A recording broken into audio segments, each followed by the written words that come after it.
ठीक है बच्चों, चलिए तो फिर आज हम लोग शॉर्ट नोट्स डिस्कस करने जा रहे हैं किसके ऊपर, रोटेशनल मोशन पे। काफ़ी इंपॉर्टेंट चैप्टर है, मालूम ही है ना।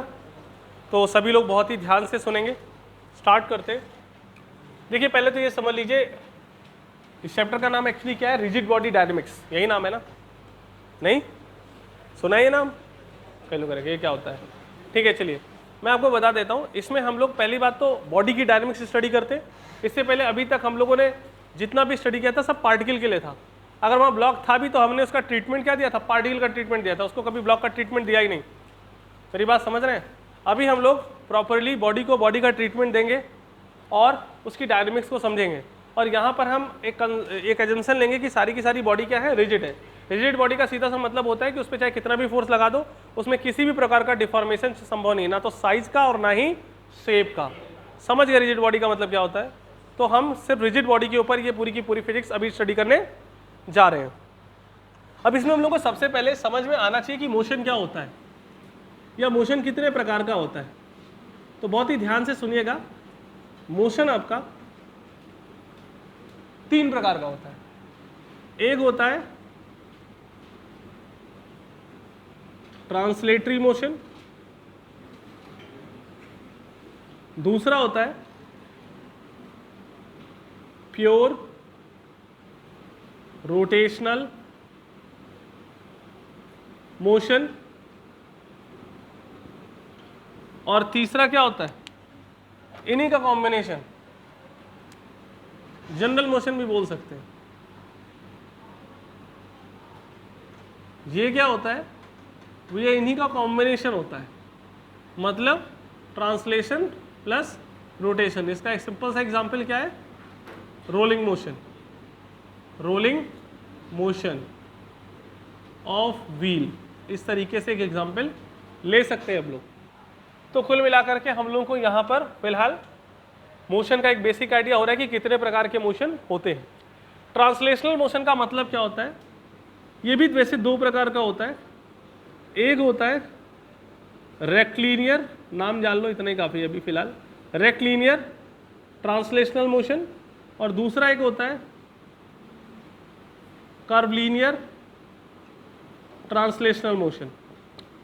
देखिए रेक्टिलिनियर का मैं एग्जांपल देता हूँ कि जैसे कि मान लीजिए कोई बॉडी है और हमें इसे रेक्टिलिनियर ट्रांसलेशनल मोशन कराना है, तो उसकी कंडीशन ये होती है कि उसका हर पार्टिकल हमेशा एक स्ट्रेट लाइन पाथ पे चलना चाहिए। ये तो रेक्टिलिनियर होने की कंडीशन हो गई। और आपका ट्रांसलेशनल मोशन की कंडीशन क्या है, किसी भी इंस्टेंट पर जितने भी पार्टिकल हैं बॉडी के उन सब की वेलोसिटी आपस में क्या होनी चाहिए, इक्वल होनी चाहिए। किसी भी इंस्टेंट पे, हर अगले इंस्टेंट पे बदल सकती है, लेकिन उस इंस्टेंट पे जब चेक करोगे तो हर पार्टिकल की वेलोसिटी बच्चों आपस में क्या होगी, सेम होती है।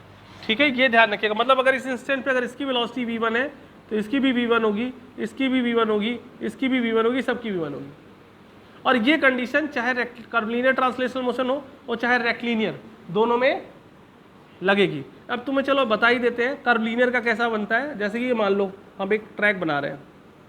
अब इसमें अगर ये पेन जैसे ये रखा है, यहाँ पर ऐसे रखा है, तो यहाँ पर अगर इस पार्टिकल की वेलोसिटी यहाँ पे v1 है तो यहाँ पे इसकी भी क्या होगी, v1 होगी।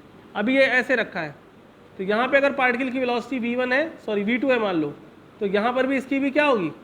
तो हर इंस्टेंट पे देखो यहाँ पे भी वेलोसिटी सेम है। कभी कभी लोगों को कंफ्यूजन हो जाता है, अरे सर ये कहाँ ट्रांसलेशन मोशन, इसमें तो कर्व पाथ पे जा रहा है। देखिए ये कर्व पाथ पे भले जा रहा है लेकिन इसका एंगुलर ओरिएंटेशन बदल नहीं रहा। अगर ये वर्टिकल है तो वर्टिकल बना हुआ है। तो इस वाले मोशन को भी हम लोग क्या बोलते हैं, ट्रांसलेशन मोशन ही कहते हैं। ये कर्वलीनियर ट्रांसलेशनल मोशन होता है और ये कौन सा होता है, रेक्टिलिनियर ट्रांसलेशनल मोशन होता है। क्या इतनी बात सबको समझ में आ गई? इतना बेसिक काफ़ी है। अब इसके बाद फिर हम लोग बात करेंगे प्योर रोटेशनल मोशन की। अब प्योर रोटेशनल मोशन क्या होता है जानो। जैसे कि मान लो कोई बॉडी है, किसी को मालूम है प्योर रोटेशनल मोशन की डेफिनेशन क्या होती है? तो जल्दी से बता दो, किसी को बता दो, फटाफट बता दो।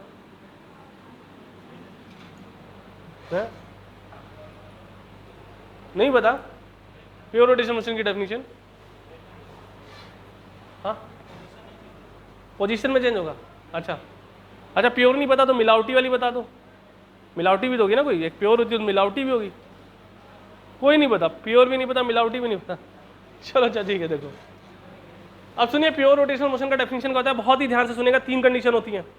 पहला, कोई भी बॉडी अगर इस तरीके से मोशन करे कि उस बॉडी के जितने भी पार्टिकल हैं, सुन लो ध्यान से, जितने भी पार्टिकल हैं वो सब के सब सर्कुलर पाथ पे चले, सब के सब सर्कुलर पाथ पे चले, जितने भी हैं सब के सब। पहली कंडीशन, तो सबके सबको क्या चलना है, सर्कुलर पाथ पे चलना है। दूसरा, ये जितने भी सर्किल्स हैं, ये इनके प्लेन म्यूचुअली पैरेलल होने चाहिए। ये नहीं है कोई इधर नाच रहा तो कोई उधर नाच रहा, कोई इधर नाच रहा, ये सब नहीं चलेगा। समझ रहे हो? 2 कंडीशन हो गई। तीसरी क्या होती है, ये जितने भी सर्किल हैं उन सब के सेंटर एक स्ट्रेट लाइन पे होने चाहिए। ये नहीं कि एक का सेंटर गया तो दूसरे गया, तीसरे गया, चौथे गया, ये सब नहीं चलेगा, एक स्ट्रेट लाइन पे होना चाहिए। अगर ये तीनों कंडीशन कोई बॉडी फॉलो कर जाए, ध्यान से सुनो, तीनों, तब क्या बोलते हैं उसको, प्योर रोटेशनल मोशन बोलते हैं। पहली कंडीशन क्या थी, सर्कुलर पाथ पे चले। दूसरी कंडीशन क्या थी, सारे सर्कल्स के प्लेन आपस में पैरेलल हो। तीसरी कंडीशन क्या थी कि, समझ गए ना, सबके जो सेंटर है स्ट्रेट लाइन में पड़े। तो इस मोशन को हम लोग बोलते हैं प्योर रोटेशनल मोशन। और इस स्ट्रेट लाइन का क्या नाम होता है एक्सिस ऑफ रोटेशन। अब समझे एक्सिस ऑफ रोटेशन कैसे डिफाइन करते हैं। तो हमारी एक्सिस ऑफ रोटेशन डिफाइन हो गई। क्या इतनी बात सभी को अच्छे से समझ में आ रही है? ये इस पर्टिकुलर प्योर रोटेशनल मोशन की एक्सिस ऑफ रोटेशन है। बाकी अगर हम इस मोशन के लिए एक्सिस ऑफ रोटेशन और कोई भी कहीं भी ले सकते हैं, उसमें कोई समस्या नहीं है। लेकिन अगर हम ये देखना चाहते हैं कि ये बॉडी प्योर रोटेशनल मोशन कर रही है तो उसकी एक्सिस ऑफ रोटेशन ऐसे ही डिफाइन होगी। क्या ये बात सभी को क्लियर है एकदम? अब ये डेफिनेशन अगर किसी को लिखनी होगी तो वीडियो में रिकॉर्ड हो रहा है, अपना आराम से लिख लेना, उसमें कोई इशू नहीं है। मैं लिखवा नहीं रहा हूँ, चलेगा ना? इसको लिखना हो लिख लेना, ठीक है। अब इसमें क्या है, ये तो बता ही दिया क्या होता है। दोनों का कॉम्बिनेशन, व्हील को लुढ़का दो, रोलिंग मोशन स्टार्ट हो गया। तो अभी भी आप लोगों ने सीख लिया कि एक्चुअली रोटेशनल मोशन होता क्या है वास्तव में, ठीक। अब हम चर्चा को थोड़ा सा आगे बढ़ाते हैं। ये भी तो लाइन खींची थी कहाँ गई लाइन? ये देखो यहाँ तक दिख रहा है, दिख रहा है ये?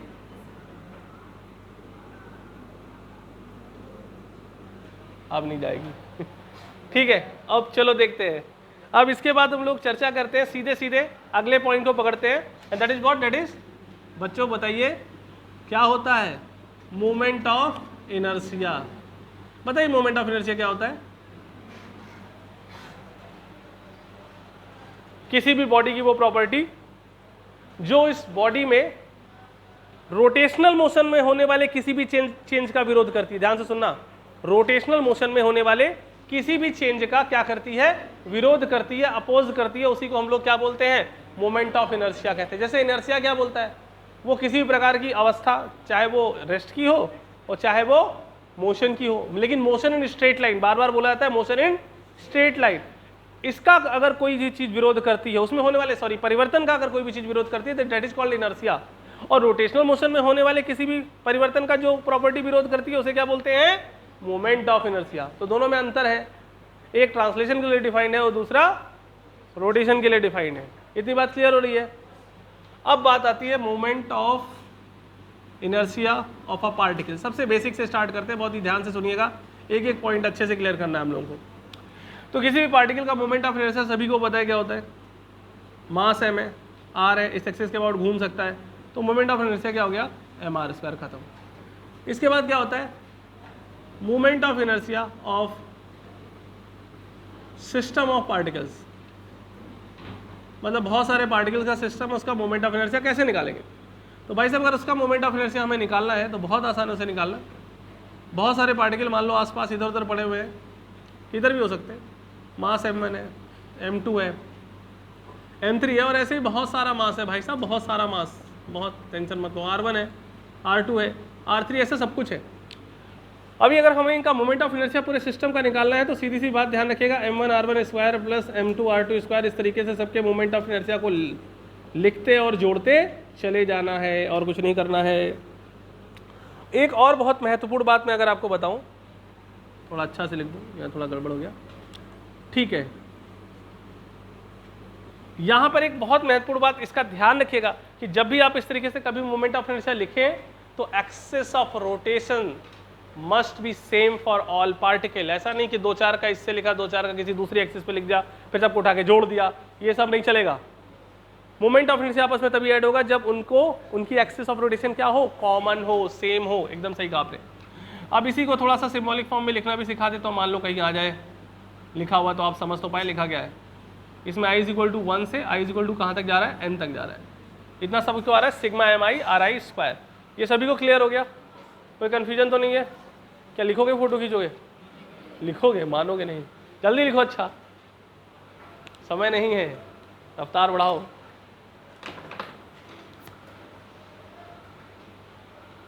जरा सा भी कहीं डाउट हो तो पूछना। जबरदस्ती लोग इस चैप्टर को कठिन कठिन कहते हैं, कुछ नहीं है। ये चैप्टर सिर्फ इसलिए बड़ा हो जाता है क्योंकि ये बहुत सारे चैप्टर का कॉम्बिनेशन है। और एक इसमें एक्स्ट्रा चीज जुड़ जाती है, that is moment of inertia, जो कि वहां पे नहीं थी अभी तक। इनर्शिया सिर्फ मास होता था, यहाँ पे भी बहुत कुछ है।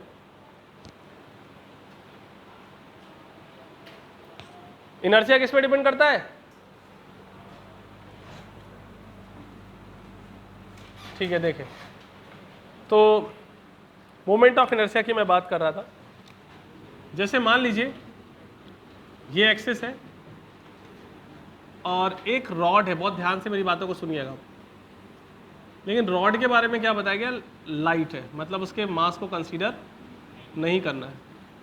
इसकी लेंथ इधर l है और इधर भी l है, ये एंगल थीटा है। यहाँ पर एक मास अटैच कर दिया गया है और यहाँ पर भी क्या किया गया है बच्चों, एक मास अटैच कर दिया गया है। मेरी बात सभी को समझ में आ रही है? अब हमें इस एक्सिस के अबाउट इसका मोमेंट ऑफ इनर्शिया निकालना है। देखिए कैसे निकालेंगे, पहले यहाँ से इसकी परपेंडिकुलर, देखिए कोई भी लेंथ दी उससे मतलब नहीं होता। सबसे पहले क्या चाहिए होती, परपेंडिकुलर डिस्टेंस, आप वो निकालिए। तो मान लो कुछ भी इसका परपेंडिकुलर डिस्टेंस कैसे निकालोगे, मान लो इसको ले लेते हैं आर परपेंडिकुलर, ये भी है आर परपेंडिकुलर, कोई भी एक निकाल लो। तो साइन थीटा कितना हो जाएगा, परपेंडिकुलर अपॉन हाइपोटेन्यूज, तो आर परपेंडिकुलर कितना हो जाएगा, एल साइन थीटा। मेरी बात बहुत ध्यान से सुनेगा। मोमेंट ऑफ इनर्शिया निकालना है, उसका क्या हो जाएगा, एम, जो भी परपेंडिकुलर डिस्टेंस है उसका स्क्वायर, एक का हो गया, और क्योंकि दूसरा भी सिमेट्रिकल है तो डबल कर देते हैं। तो 2m और आर परपेंडिकुलर की वैल्यू कितनी है, एल साइन थीटा, तो L square sine square theta. क्या इतनी बात सभी को समझ में आ रही है? कोई कन्फ्यूजन तो नहीं किसी बच्चे को? ठीक है, अब इधर देखिए, अगले पॉइंट को हम लोग डिस्कस करते हैं। अगला पॉइंट हमारा क्या आ रहा है बताइए, दूसरा। हाँ, अब एक और सवाल देखिए, बहुत ही बढ़िया, इस तरीके का सवाल आ सकता है, बहुत ध्यान से देखिएगा, इसे बहुत ही इंपॉर्टेंट है ये। यहाँ पर मान लीजिए कि 4 पार्टिकल एक स्क्वायर के कॉर्नर पे रखे हुए हैं। सभी लोग ध्यान से देखें, 4 पार्टिकल क्या है, एक स्क्वायर के कॉर्नर पे रखे हुए हैं, और हमें इसकी डिफरेंट एक्सिस के अबाउट क्या निकालना है बच्चों, मोमेंट ऑफ इनर्शिया कैलकुलेट करना है। एक तो ये हो गया, दूसरा ध्यान से देखिए ये हो गया, इस एक्सिस के अबाउट निकाल के दिखाइए। तीसरा ध्यान से देखिए, ये जो इस प्लेन के परपेंडिकुलर एक्सिस है ये ऐसे आ रही, वो नहीं, जब ऐसे बनाते तो समझ जाना प्लेन के परपेंडिकुलर आ रही, और एक इसके अबाउट निकाल के दिखाइए। तो मतलब कुल मिलाकर के अब आपको नजर आ रहा है कि यहाँ पे कोई 4 एक्सिस है जिसके अबाउट इस सिस्टम का मोमेंट ऑफ इनर्शिया हमको निकाल के दिखाना है। एक्सिस के अलग अलग नाम लिख देते हैं, इसका I1 लिख देते हैं, इसका मतलब इसके अबाउट I1 है, इसके अबाउट I2 है, इसके अबाउट I3 और इसके अबाउट I4 है, और इसकी साइड लेंथ स्क्वायर की क्या दे रखी है बच्चों, A दे रखी है। इतनी बात सभी को समझ में आ रही है?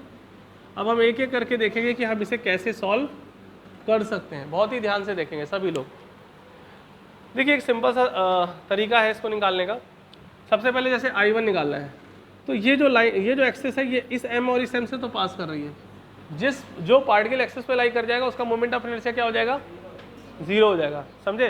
देखो इनर्शिया 0 नहीं होता किसी चीज़ का, लेकिन मोमेंट ऑफ इनर्शिया 0 भी हो सकता है, ये ध्यान रखने वाली बात है। ऐसा पूछ सकता है क्या मोमेंट ऑफ इनर्शिया 0 भी हो सकता है, तुमको अरे कहाँ होता है 0 कैसे हो जाएगा, हो सकता है सर।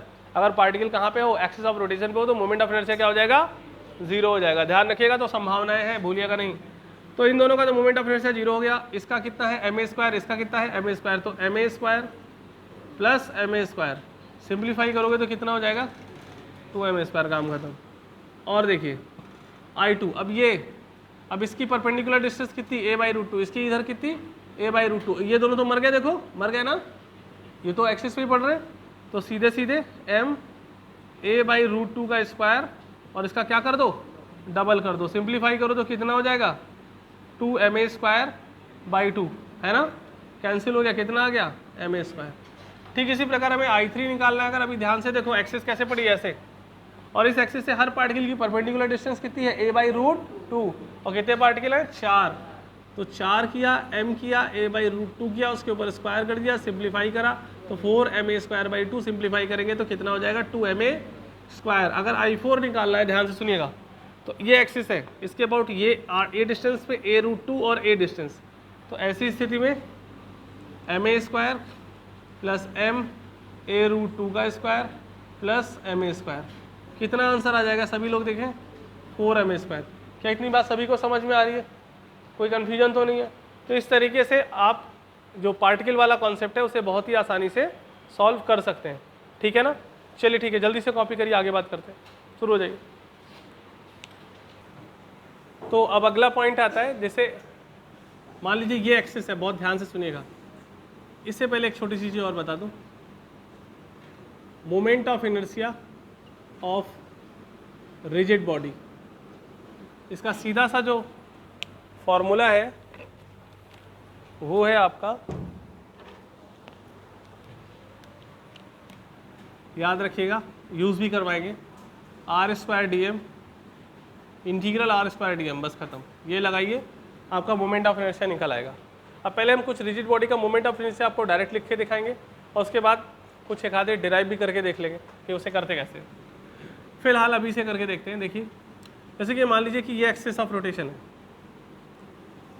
और एक रॉड है, बहुत ध्यान से देखिएगा, और वो इसके इस तरीके से पैरेलल रखी हुई है, और वो इसके पैरेलल ही रोटेट करने वाली, मतलब जैसे ये एक्सिस है उसके बाद रॉड ऐसे ऐसे घूमेगी। इस रॉड की लेंथ L है, इसका मास M है, और इसकी यहाँ से डिस्टेंस कितनी है R है, तो इसका मोमेंट ऑफ इनर्शिया कितना कोई बता सकता है?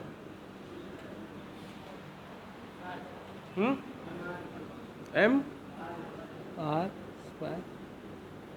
ठीक है बच्चों, ये एकदम ये किसकी तरह बिहेव कर रही है? पार्टिकल की तरह। क्यों? क्योंकि इसकी एक्सिस से हर पार्टिकल की डिस्टेंस क्या है? सेम है।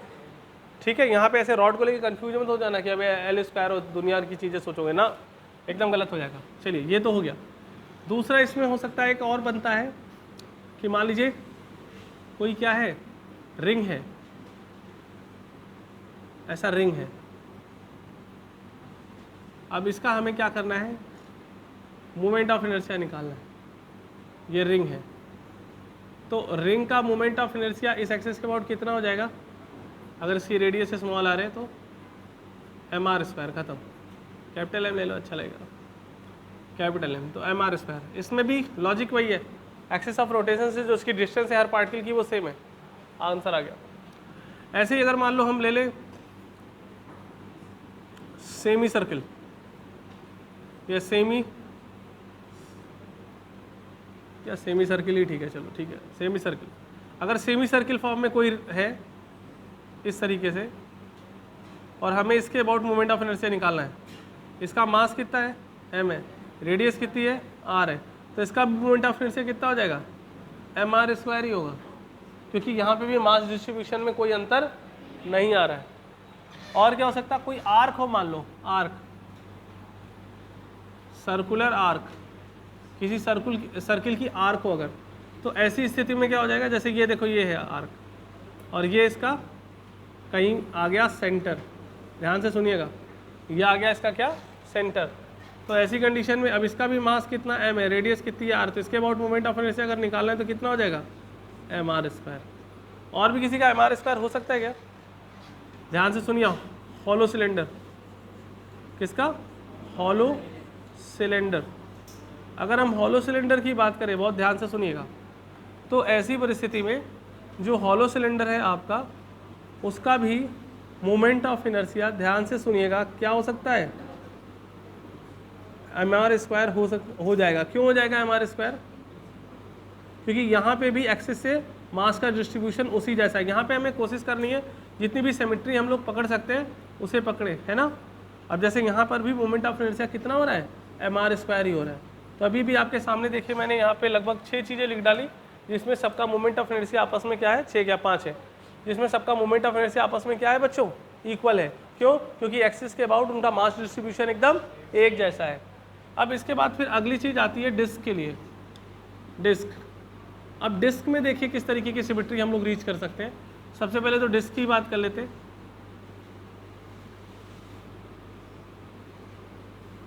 अभी इसका मोमेंट ऑफ इनर्शिया क्या हो जाएगा, देखो डिस्क की अगर हम बात करें बच्चों, जिसका रेडियस r है, मास m है, तो मोमेंट ऑफ इनर्शिया कितना हो जाएगा, हाफ mr²। ऐसे ही अगर मान लो सॉलिड सिलेंडर की बात की जाए, सॉलिड सिलेंडर, तो अगर हम लोग बच्चों सॉलिड सिलेंडर की बात करें तो ऐसी कंडीशन में अब देखिए सॉलिड सिलेंडर एक्चुअली क्या है, एक थिक डिस्क ही तो है, क्यों सोच के देखो, सॉलिड सिलेंडर क्या है, एक थिक डिस्क है, तो इसका भी मोमेंट ऑफ इनर्शिया कितना हो जाएगा, हाफ mr² ही रहेगा, उसका इसकी हाइट से कोई भी लेना देना नहीं होगा। इतना सभी को समझ में आ रहा है? जल्दी से कॉपी करें, अभी डिस्क वाले में और भी बहुत सारी चीज़ें बताते हैं, कॉपी करिए जल्दी से। तो इसमें जो अगला आता है आपका, वो आता है sector, moment of inertia of sector. कैसे, मतलब ये समझो,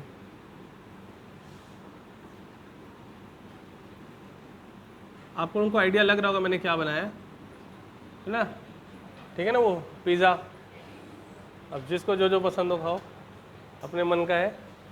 तो फिलहाल इसका मोमेंट ऑफ इनर्शिया हमें निकालना है, ध्यान से सभी लोग देखेंगे।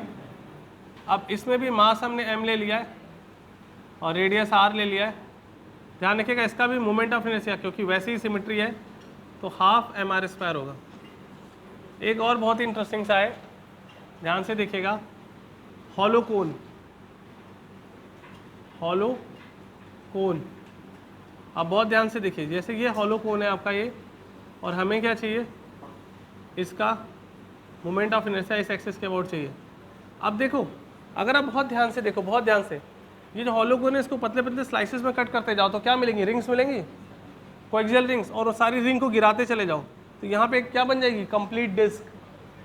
हॉलो कोन को पतले पतले स्लाइसेस में ऐसे कट करो तो पतली जो रिंग्स मिल रही हैं उनको यहाँ डाउन करते चले जाओ, तो छोटी रिंग, फिर बड़ी रिंग, फिर और बड़ी रिंग, फिर और बड़ी रिंग, तो फाइनली क्या बनेगा, डिस्क बनेगा। मतलब एक्सिस के अबाउट इसका मास डिस्ट्रीब्यूशन किस तरीके का है, डिस्क की तरीके का है।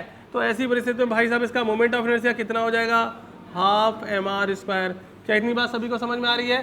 देख रहे हो कितना सिंपल सा सिमेट्री बन रही है, ध्यान देने वाली बात है, ध्यान देते रहिएगा। और देखिए और कुछ बन सकता है इसमें, नहीं इसमें तो नहीं। इसके अलावा इसमें एक और बहुत ही इंपॉर्टेंट चीज़ पूछी जाती है, that is called annular disc. Annular disc में क्या होता है मालूम है, एक कंसेंट्रिक डिस्क काट करके अलग कर दी जाती है। जैसे कि मान लीजिए ये डिस्क है और इसमें से अंदर एक डिस्क को काट करके अलग कर दिया गया है, ये एक्सिस है, ये एक्सिस है, समझ रहे। और इसमें जो रेडियस है वो आउट इनर वाले का क्या है, a है, और आउटर वाले का कितना है, b है, और इसका मास अभी कितना है, m है। तो इसका मोमेंट ऑफ इनर्शिया का फॉर्मूला याद कर लो, कहाँ इंटीग्रेशन के चक्कर में पड़ोगे, हाफ a²। क्या इतनी बात सभी को समझ में आ रही है? कोई दुविधा तो नहीं किसी बच्चे को? बहुत अच्छी बात है, आगे सुनो। ये तो डिस्क की कहानी हो गई। इसके बाद फिर आता है सीधे सीधे रॉड की कहानी। रॉड की कहानी भी सभी लोग जल्दी से सुनेंगे। देखिए रॉड में क्या होता है, यूनिफॉर्म रॉड, ध्यान दीजिएगा, यूनिफॉर्म रॉड, ठीक है ना। अगर ये जितने मैं बता रहा हूँ इतने आपको याद होने चाहिए, भूलना नहीं किसी को, है ना। इसकी लेंथ कितनी है, L है, मास कितना है, M है, और अब इसका मोमेंट ऑफ इनर्शिया इस एक्सिस के अबाउट कितना हो गया, ml²/3। अगर ऐसे ही यहाँ पर रॉड की जगह एक कोई रेक्टेंगुलर शीट रखी हो, ये क्या है, ये शीट है, रेक्टेंगुलर शीट, अगर ऐसा कुछ है और इसकी लेंथ कितनी है, L है, विड्थ कितनी है, B है, मास कितना है, M है, किसके अबाउट घूमनी, इसके अबाउट। इसका भी मास डिस्ट्रीब्यूशन देखिए एकदम किसकी तरह है, रॉड की तरह है। तो इसका मोमेंट ऑफ इनर्शिया कितना हो गया, ml²/3। और देखिए अब ये सब मुझे मालूम है आप पैरेलल थ्योरम से भी कर लेंगे आगे चल करके, लेकिन वो बाद में करिएगा। अभी जो बातें सिखाना चाह रहा हूँ उस पर ध्यान दीजिए, ठीक है। ये देखिए अब इसके सेंटर से अगर गुजर रही है, ये यहाँ से यहाँ तक की डिस्टेंस L/2, यहाँ से यहाँ तक की डिस्टेंस L/2, तो अभी इसका मोमेंट ऑफ इनर्शिया I कितना हो जाएगा, जल्दी से देखो। हाँ, ये हो जाएगा ml²/12। ठीक उसी प्रकार एक रेक्टेंगुलर सीट ले ली गई, फिर से ध्यान से देखिएगा, इस तरीके से ऐसे घूम रहा, यहाँ से यहाँ तक लेंथ L/2, यहाँ से यहाँ तक लेंथ L/2, और ये वाली विड्थ कितनी है, B है, इसका मास कितना है, m है, तो इसका मोमेंट ऑफ इनर्शिया कितना हो जाएगा, mL²/12। इतनी बात समझ में आ गई? अरे कोई दुविधा तो नहीं किसी बच्चे को? बहुत तेजी में, जल्दी जल्दी कॉपी करें, फास्ट। आज मैं चाहता हूँ मोमेंट ऑफ इनर्शिया वाला पोर्शन आप कंप्लीट कर लें। प्रारंभ करते हैं आगे की कहानी। इसमें रॉड का एक और इम्पॉर्टेंट केस है, वो जरा देखिए। जैसे ये मान लीजिए एक्सिस ऑफ रोटेशन है और रॉड जो है वो इस तरीके से रोटेट कर रही है, इसकी लेंथ L है और ये एंगल कितना है, मतलब ये एक्सिस है, इधर देखो, और ये रॉड इसके चारों तरफ ऐसे कॉनिकल शेप में घूम रही है, समझ गए ना? तो ऐसी परिस्थिति में इसका मोमेंट ऑफ इनर्शिया क्या होगा, जल्दी बताओ। I = mL²/3 sin square theta, भूलिएगा नहीं। इसमें थीटा की वैल्यू 0 से 90 रखोगे, मोमेंट ऑफ इनर्शिया अपने आप वेरी करता चला जाएगा। सभी लोग बात समझ रहे हैं? कोई दुविधा नहीं है? बहुत सुंदर, आगे देखिए। इसके बाद फिर जो अगला पॉइंट आता है बच्चों, वो है आपका, इधर रॉड हो गया, डिस्क हो गया, ठीक है। अब देखिए सॉलिड कोन, इसका मोमेंट ऑफ इनर्शिया क्या हो जाएगा, सॉलिड है, ध्यान रखिएगा, रेडियस कितनी है, r है, तो इसका मोमेंट ऑफ इनर्शिया क्या हो जाएगा, 3/10 mr²। बस याद रखने, ज़्यादा कुछ नहीं। इसके बाद फिर एक और आता है, क्या आता है, सॉलिड स्फीयर। ये कुछ बेसिक है, बहुत ज़रूरी है याद रखने आपके लिए। तो इसका कितना हो जाएगा, I = 2/5 mr²। ऐसे ही आता है अगला, क्या आता है, हॉलो स्फीयर ना, हॉलो स्फीयर, उसका क्या होता है, 2/3 है ना, तो I = 2/3 mr²। और एक बहुत ही ज़्यादा important, triangular lamina, triangular lamina. अगर ट्रायंगुलर लैमिना की बात करें, ये देखिए, इसकी हाइट कितनी है, h है, और हमें इसके अबाउट मोमेंट ऑफ इनर्शिया निकालना है। मतलब ट्रायंगुलर लैमिना को इसके अबाउट ऐसे ऐसे घुमाना है, समझ गए? बेस के अबाउट घूम रहा है, ध्यान देना। तो इसका मोमेंट ऑफ इनर्शिया का फॉर्मूला होता है क्या, mh²/6। बस अगर इतने बेसिक याद हैं तो आप फिर मोमेंट ऑफ इनर्शिया के सारे सवाल कर लेंगे। बस 2 थ्योरम्स आपको भी हम और सिखाएंगे। समझ रहे हैं सभी लोग? छापिए जल्दी से।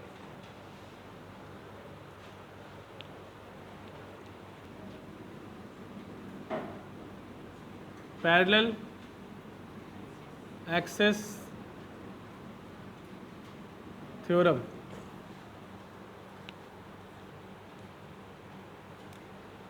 ठीक है। देखें, अगर हम लोग बच्चों पैरेलल एक्सेस थ्योरम की बात करें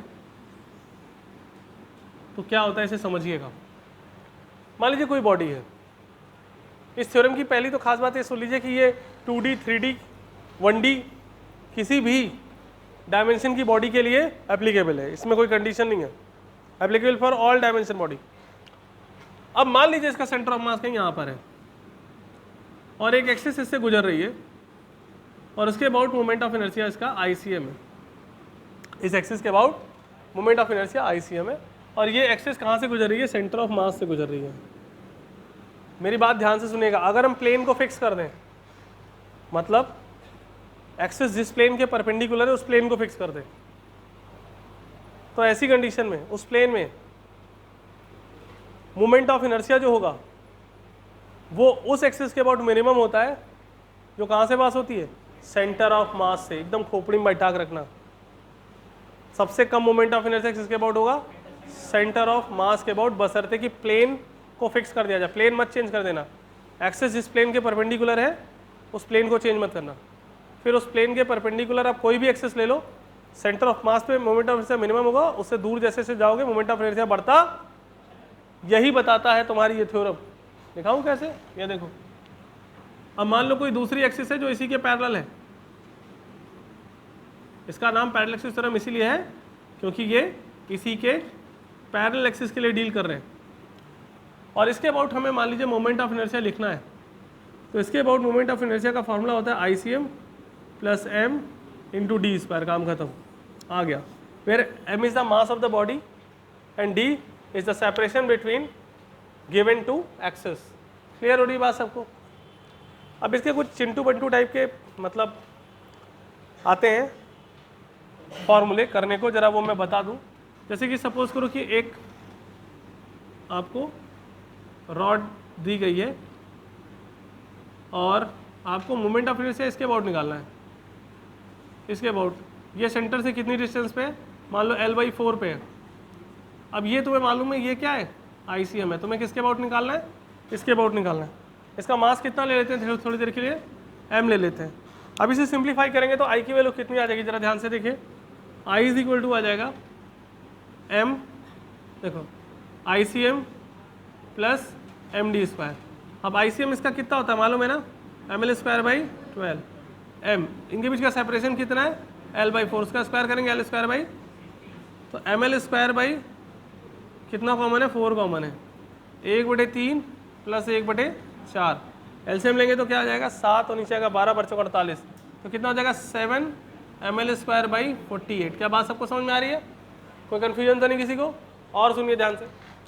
ठीक इसी के साथ साथ मान लीजिए अगर आपसे पूछा जाए कि एक रिंग है, ये इसका सेंटर है, ये क्या है? रिंग है। ये जरूर लिख लिया करना है वो है क्या, जहाँ पे कन्फ्यूजन होने की जरा भी संभावना। अब हमें इसके अबाउट मोमेंट ऑफ इनर्शिया निकालना है। इसके about moment of inertia ICM हमको पता है और हमें I कैलकुलेट करना है। अब यहाँ पे सेपरेशन आपको मालूम है कितना है? रेडियस के बराबर है। तो ऐसी कंडीशन में क्या हो जाएगा?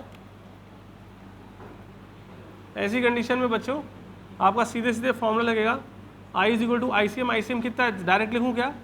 mr² प्लस m, और यहाँ से डिस्टेंस कितना है? r²।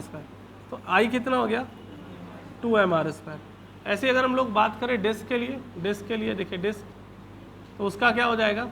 ये देखिए, ये देखिए, ये देखिए, ऐसा है कुछ, समझ रहे हैं आप लोग? और ये एक्सिस है, इसके अबाउट मोमेंट ऑफ इनर्शिया चाहिए।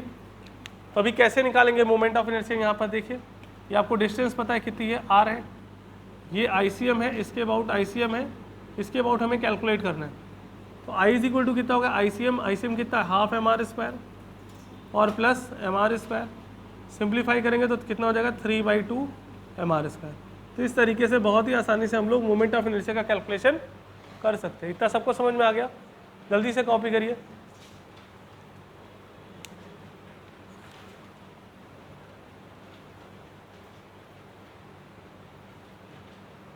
अच्छा सुनो, इसकी कॉपी नहीं करने देंगे, फोटो खींचो, बाद में करना। अब मेरे को एक बार और लिखना है, जल्दी खींचो फोटो।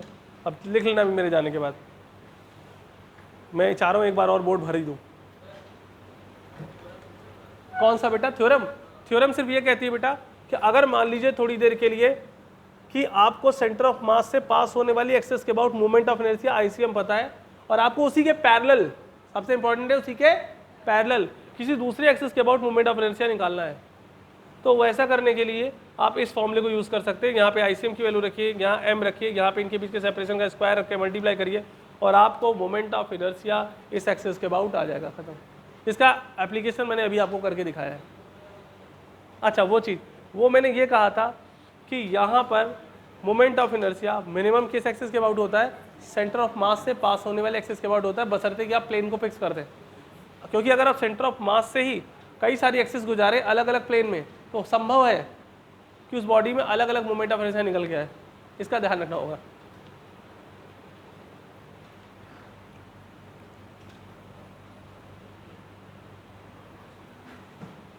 ठीक है, बहुत अच्छा तुम लोगों ने फोटो खींची। इधर देखो, अब इसी में हम थोड़ा सा और आगे बढ़ेंगे। एक छोटी सी चीज़ और सिखाना चाह रहे हैं आपको। एक moment of parallel axis theorem की एक कोरोलरी है, मतलब उप प्रमेय जिसे बोलते हैं, या छोटा सा एप्लीकेशन कह लें, जो भी भाषा यूज़ करें, उसे ज़रा सीख लीजिए, वो बड़ा महत्वपूर्ण है। ध्यान से देखिए, मैं क्या कह रहा था उस पर ध्यान दो। इसी का एक एप्लीकेशन है छोटा सा। क्या एप्लीकेशन है सभी लोग ध्यान से देखेंगे। देखिए जरा, मैं ये कह रहा था जैसे कि मान लीजिए ये मोमेंट ऑफ इनर्शिया, ये कोई बॉडी है और ये इसका सेंटर ऑफ मास से पास होने वाली एक्सिस है जिसके अबाउट इसका मोमेंट ऑफ इनर्शिया ICM है, और इस एक्सिस के about moment of inertia I1 है। पैरेलल एक्सिस है ये, इसके अबाउट मोमेंट ऑफ इनर्शिया कितना है I2। मेरी बात समझ रहे हो? अभी क्या है कहानी उसको समझो। मान लो यहाँ से डिस्टेंस कितनी है D1 है और यहाँ से डिस्टेंस कितनी है D2 है, तो I1 कैसे लिखोगे? ICM plus MD1 square.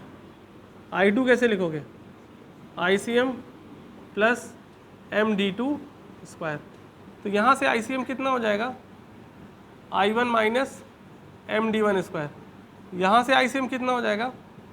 I2 minus MD2 square. इन दोनों को इक्वेट कर दो तो I1 minus MD1 square is equal to I2 minus MD2 square. खत्म। देख रहे हो तुम? ये मोमेंट ये आप पैरेलल एक्सिस थ्योरम उस केस में भी लगा सकते हो जबकि आपको सेंटर ऑफ मास से पास होने वाले एक्सिस के अबाउट मोमेंट ऑफ इनर्शिया ना पता हो, तब भी आप क्या कर सकते हो? इसकी मदद से मोमेंट ऑफ इनर्शिया निकाल सकते हो। मैं एग्जांपल देके समझाता हूँ, मजा आएगी आपको। देखिए बहुत प्यारा सा एग्जांपल है इसके ऊपर। जैसे कि मैं आपसे कहूँ ऐसा करो यार कि एक रिंग है, क्या है?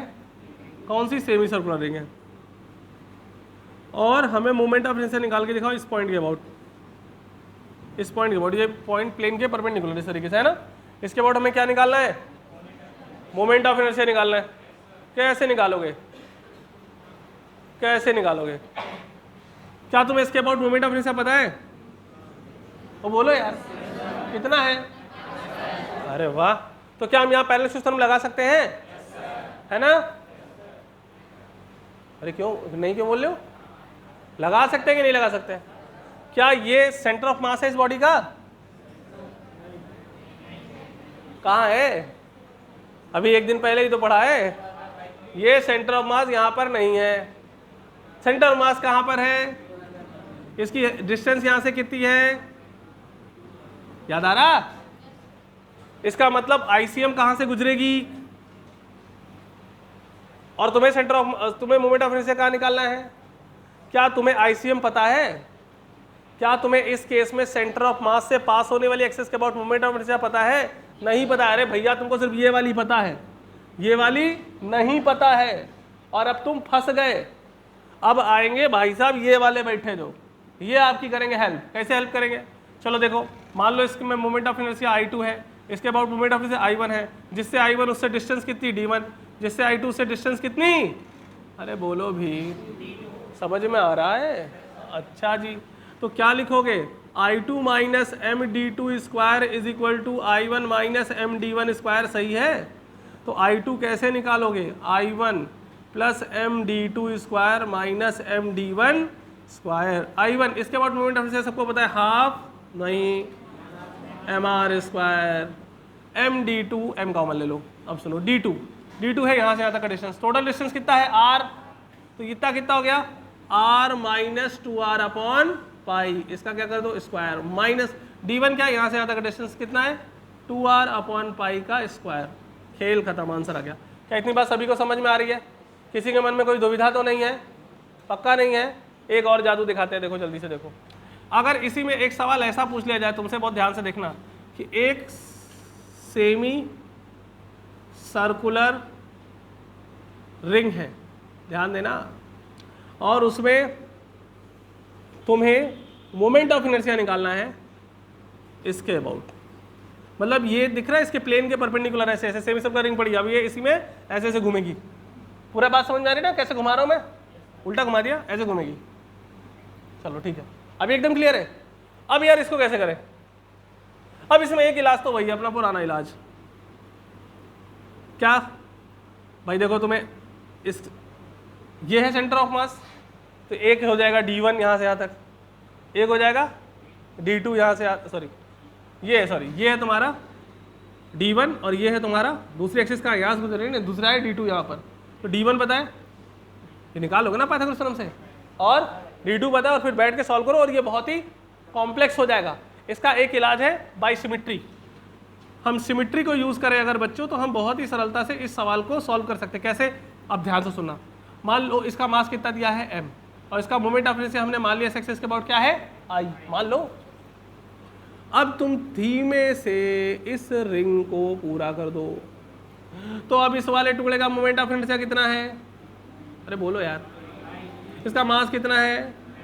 क्या अभी एक रिंग बन गई है, और इस रिंग का मोमेंट ऑफ इनर्शिया अब कितना हो जाएगा इस एक्सिस के अबाउट 2I। बोलो। अरे आधे टुकड़े का I, आधे टुकड़े का I, तो पूरे का 2I। अच्छा, अब क्योंकि ये रिंग है तो ऐसी परिस्थिति में इसका हो जाएगा इसके अबाउट मोमेंट ऑफ इनर्शिया अभी बताया था 3/2 mr²। अरे बताया था। और यहाँ पे मास कितना लोगे और रेडियस कितनी लोगे, फिर क्या खेलोगे 2 1 जा, तो I बराबर कितना हो गया 3/2 mr²। और I किसका मोमेंट ऑफ इनर्शिया था? इस सेमी सर्कुलर रिंग का। किस एक्सिस के अबाउट? इस एक्सिस के अबाउट। क्या इतनी बात समझ में आ रही है? अरे नहीं आई ना? सही में? अरे वाह, तुम लोग तो बहुत टैलेंटेड निकले। अब इसका सीधा सा मतलब समझ लो। अगर तुम्हें इस तरीके का कोई सवाल मिल जाए जिसमें इस तरीके की सिमिट्री नजर आ रही हो, तो सॉल्व करने के चक्कर मत पड़ना, पूरा रिंग बनाना, उसका जो मोमेंट ऑफ इनर्शिया लिखना वही इसका हो जाएगा, खत्म। अगर इस तरीके से बनाने के बाद वो पूरा सिस्टम कंप्लीट हो रहा है और ये टुकड़ा और ये टुकड़ा एक जैसी मोशन कर रहे हैं, मतलब इनके मास डिस्ट्रीब्यूशन और इसके मास डिस्ट्रीब्यूशन में कोई अंतर, सिमेट्री कैसे पकड़ रहे हो? जो डिस्ट्रीब्यूशन इसका है वही डिस्ट्रीब्यूशन इसका भी है, तो ऐसी स्थिति में जो पूरे का होगा वही इस टुकड़े का भी होगा। मेरी बात समझ में आ रही है? लेकिन अगर मान लो थोड़ी देर के लिए मैं कहूँ ये टुकड़ा और ये टुकड़ा, क्या ये दोनों सिमेट्रिक है?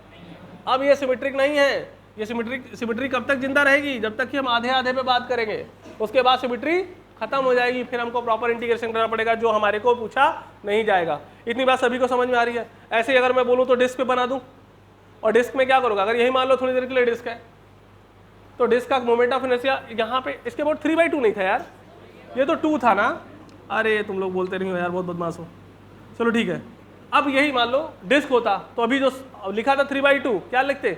वो लिखते और हमारा आंसर वो आ जाता। क्या इतनी बात सभी को समझ में आ रही है? कोई दुविधा तो नहीं है? देख लो कितनी आसानी से सवाल सॉल्व हो रहे हैं। अभी मोमेंट ऑफ इनर्शिया में थोड़ा सा बचा हुआ है, तो उसका अध्ययन हम लोग अगले वीडियो में करेंगे, नहीं इसी वीडियो में करेंगे। चलिए ठीक है, तो अगले वीडियो में करेंगे और क्या। तो थोड़ा सा बचा है, ज़्यादा नहीं बचा हुआ है। तो यहाँ तक सबको क्लियर हो रहा है? कोई कन्फ्यूजन तो नहीं है? तो अभी आगे हम मोमेंट ऑफ इनर्शिया कल डिस्कस करेंगे और इसके बाद हम इसके सम्स भी सॉल्व करेंगे। क्लियर है? Thank you.